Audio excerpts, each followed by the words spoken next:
নকৰিম ধুনীয়াকৈ উত্তৰ দিবি দে কিন্তু হ'ব ছাৰ আমি ধুনীয়াকৈ উত্তৰ দিম এই দেখলা তই ধুনীয়াকৈ এটা কবিতা মাতি শুনো ওকে ছাৰ মই নিজে লাহা কবিতা এটা পাঠ কৰিম মোৰ কবিতাটোৰ নাম হ'ল মদাহী ৰাস্তাৰ মাজৰ খালবোৰ আমাৰ বাবে সমান ঠিকেদাৰসকলে ভালকৈ বুজি পায় আমাক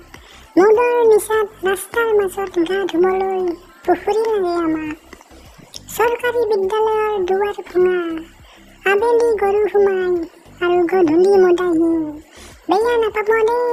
মদৰ নিচাত কিন্তু সঁচা কথাই কওঁ আমাক লাগে মাথো বাহানা সেয়া দুখ বা সুখেই হওক পুৱা পানী খোৱাৰ আগত মদ মুখত যায় 3 পেগ যদি সুখত আৰু বাকী 3 পেগ দুখত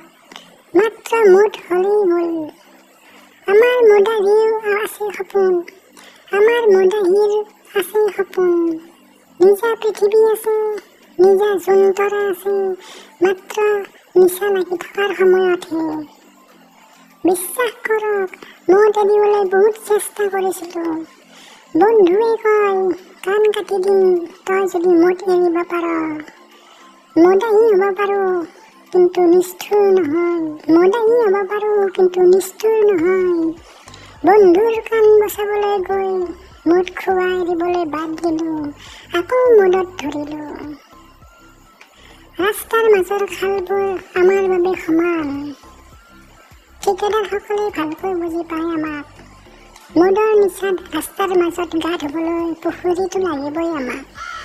এই চলিয়াত মোক ধৰে এই চলিয়াত মোক ধৰ ভেকলাৰ কবিতা শুনি মোৰ মাথা ঘূৰাই গৈছে বাপ্পা ঐ কি খাতৰা কবিতা মাতছি